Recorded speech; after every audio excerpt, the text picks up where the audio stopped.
we'll see what Slade really looks like. Let's do that. Let's All pull right. that up. Let's show you about this. So we want to talk to you guys about some route concepts and what's going on. So this is some film, and I want you guys to see this. This is from the 2021 SEC Championship. We don't play one. I Um, think so. no, it's not. No. He's a third All right, so, receiver. So we'll go back. He's a. It should be 2nd and 1. I don't know if you Okay. put them in order. Okay. Should be There it second. is. There it is. 2nd and 1. He is the third receiver. Remember everything that we guys taught you guys. I don't know if JT can write on the screen or not. 1, 2, 3. There he is. Right there. So what I want Slade to kind of talk to us about, because of the down and distance and the route that you run, did you have, what would you call this? Is this an option route? Was it a design route? What? it's yeah. I mean, you could kind of categorize it as an option. It was a stick, and it's reading. You're basically reading if it's man, I'm breaking out. If it's zone, I'm sitting down. And looking back at this, when you sent it to me, I noticed it was man, and it might have been like an 11 rat because it looks like the backers are. If I was across, the mic would have took me, but if I'd have went out, the wheel would have took me.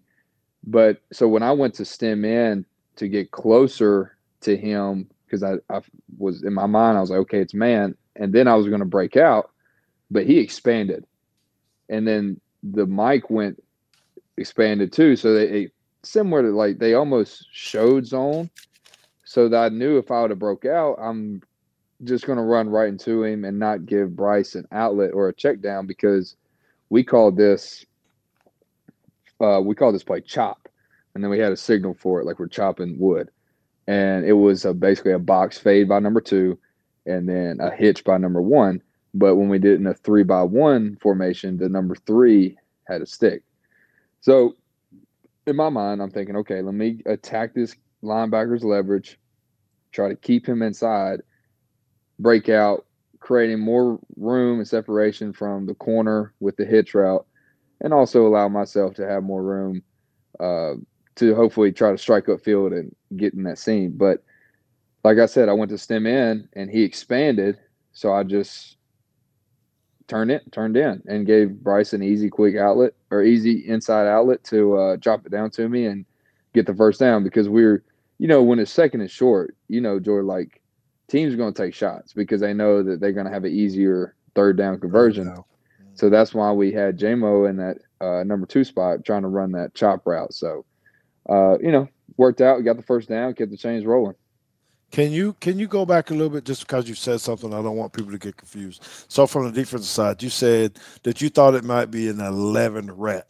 I know what it is, but can you kind of explain what that means to you when you say an 11 rat from a defensive perspective? Yeah. So like 11, all the 11 different variations in cover 11 it's basically man, but you got 11 robber, you got 11 funnel, and you got 11 rat, and a rat's talking to the bat, the linebackers, and they're basically a rat that's sniffing out anything that comes across is how I've always been taught.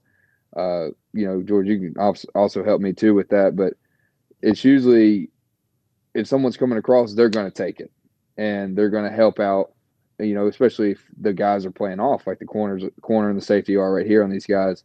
Let's say Jameson took off to the inside real quick on a shallow. It'd be pretty hard for the safety over the top of him to cover. So that's when the rat takes him. Yeah. Or like the single receiver too. So to me, when I looking back on it, it looked like an 11 rat. Okay. And but I don't know why the backers expanded like the way they did. But that's why I obviously shut it down and turned in right there. Okay, and so you mentioned one other thing that I kind of wanted you to talk about. You were talking about this box fade, and JT played wide receiver and stuff too. So we're looking at the number 2 receiver at the top. When you were saying the box fade, so he's running a fade, is what you called it. I'm gonna ask JT this first before I get to you. Did you?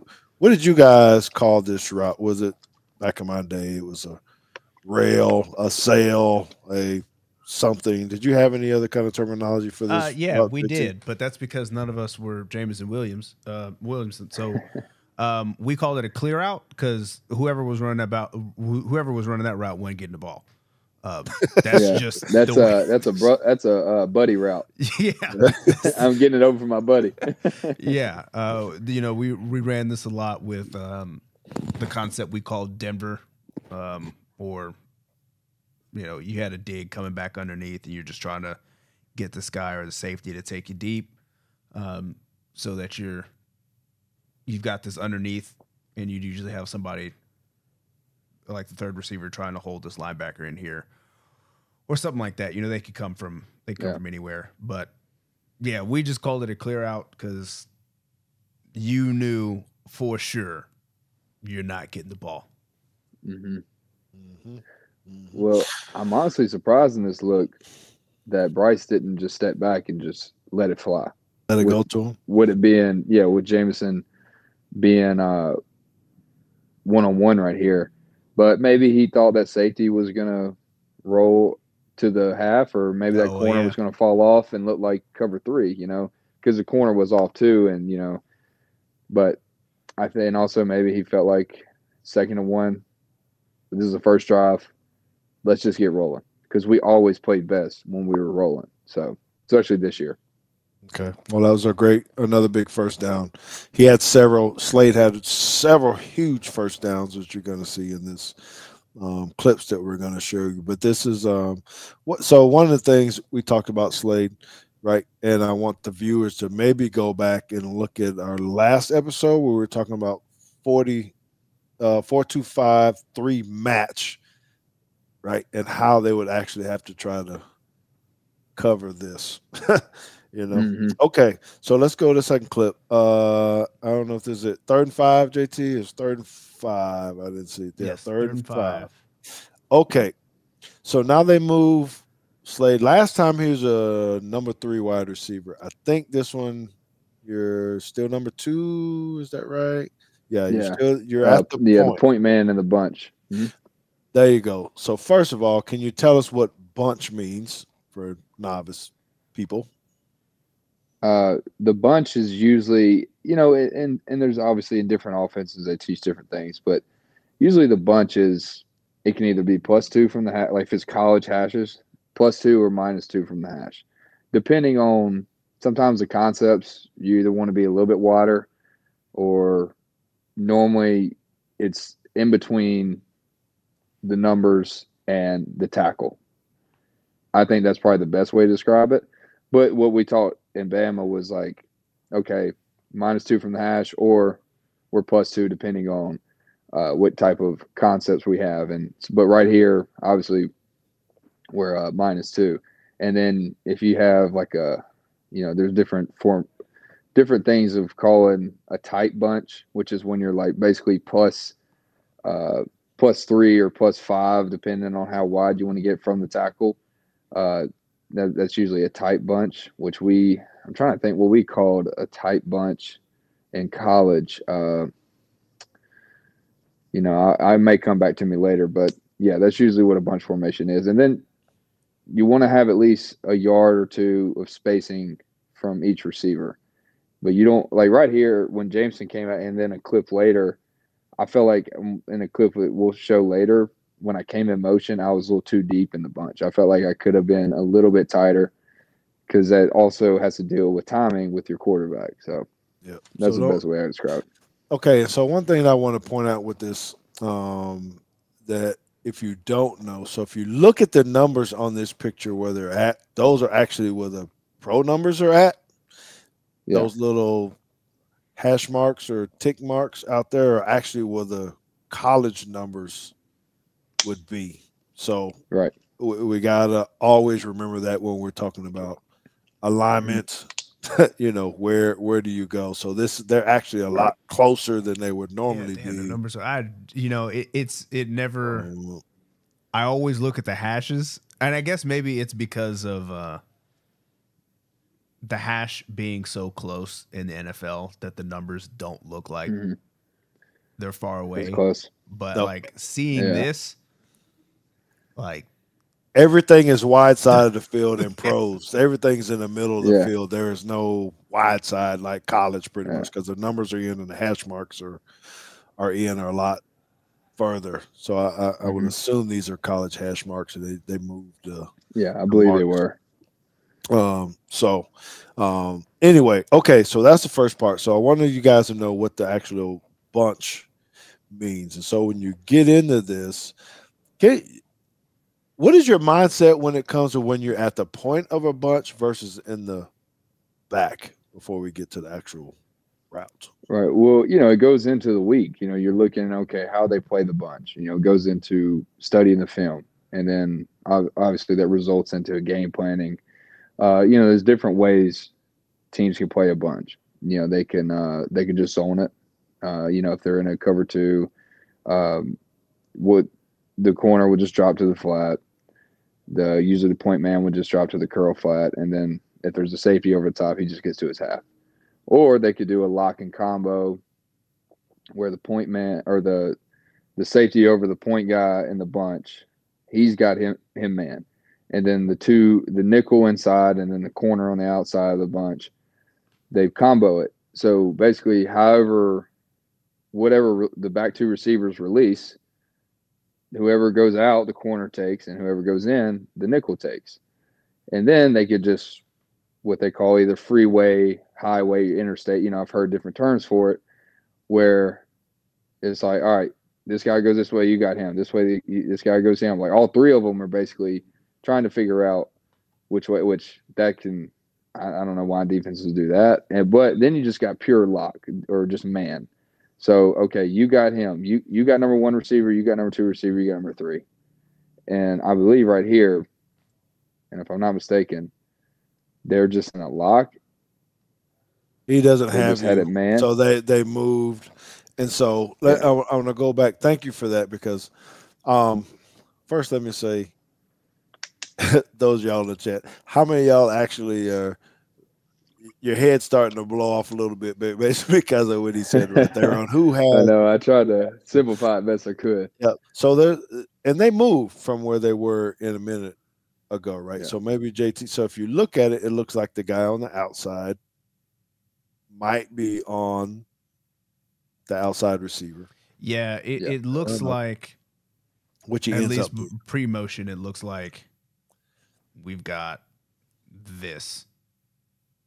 Yes, which it ends up being. So if you show motion now, they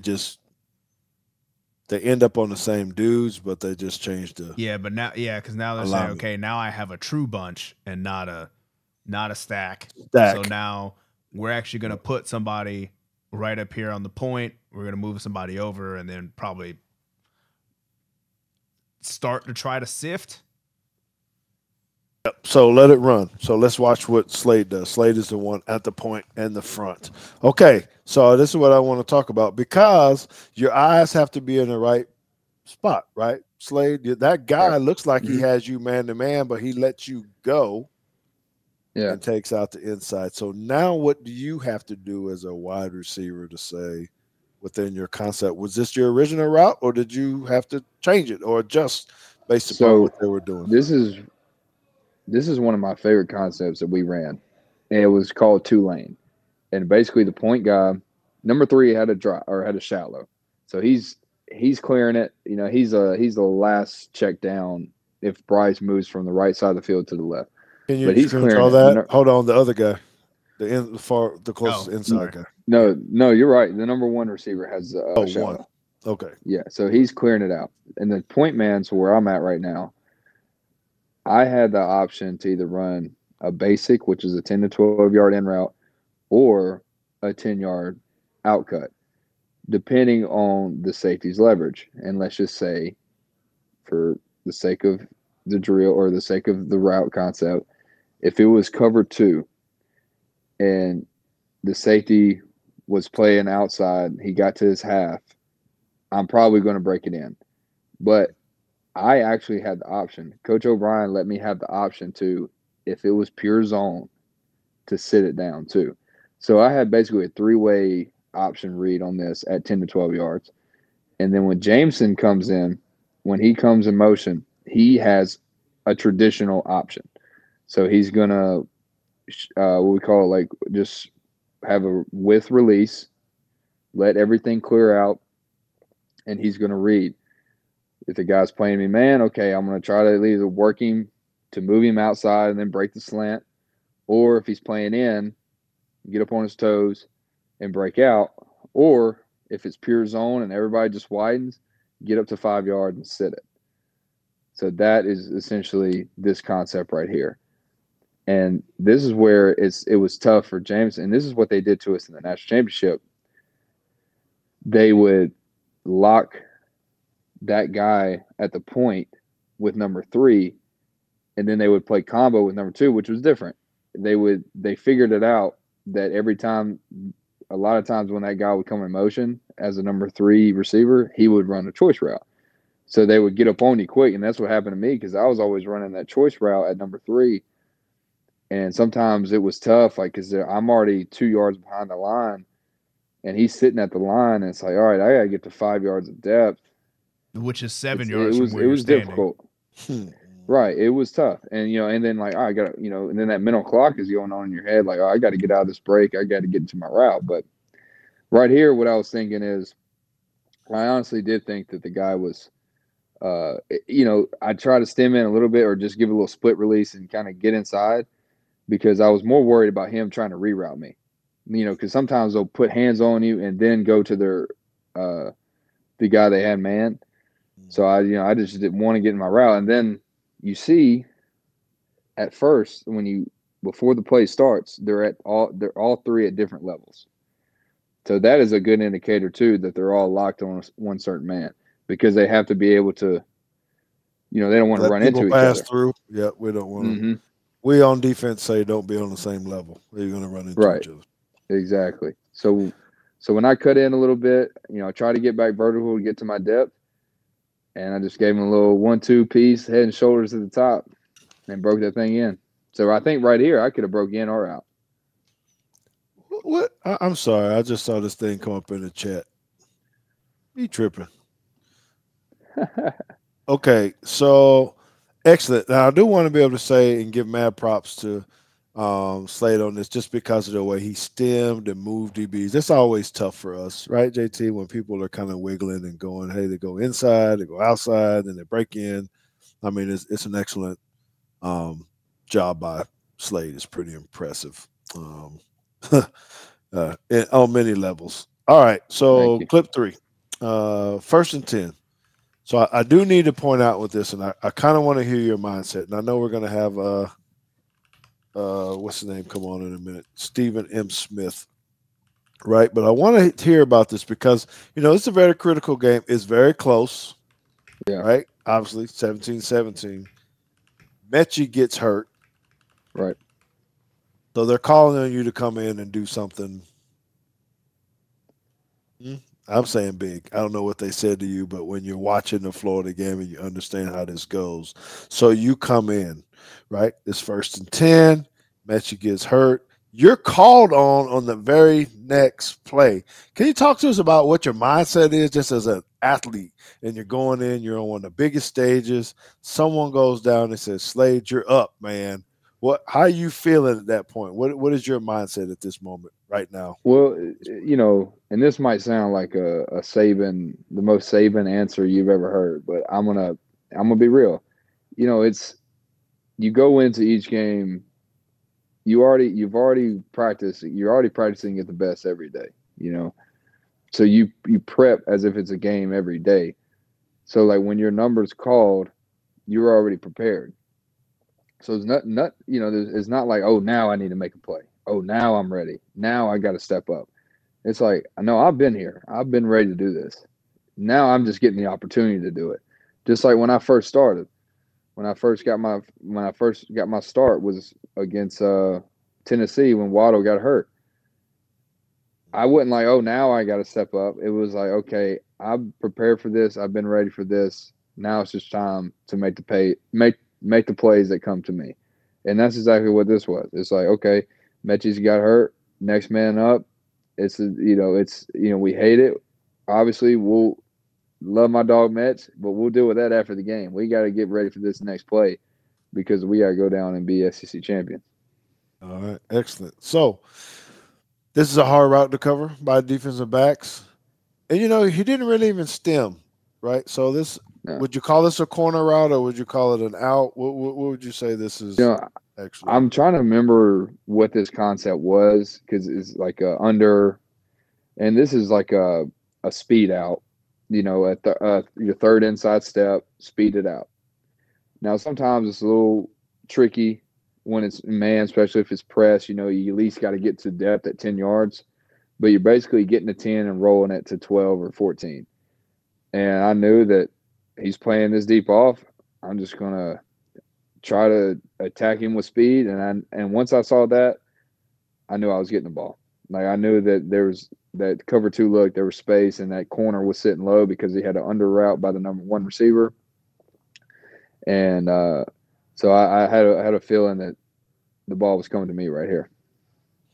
All right. Well, that's excellent. That's another great route. I mean, he said it But all to you guys. He's off very far. You got to, I'm saying flatten it out, but maybe it wasn't a yeah, flatten out. It just, what I want everyone to hear, and I appreciate you because you're doing a tremendous job of this, of how complex this is and how much you actually have to think as a wide receiver. Most of the time, they just think, oh, he got it out or he got something, but you got choices, right? And options mm-hmm. that you and the quarterback have to be on the same page.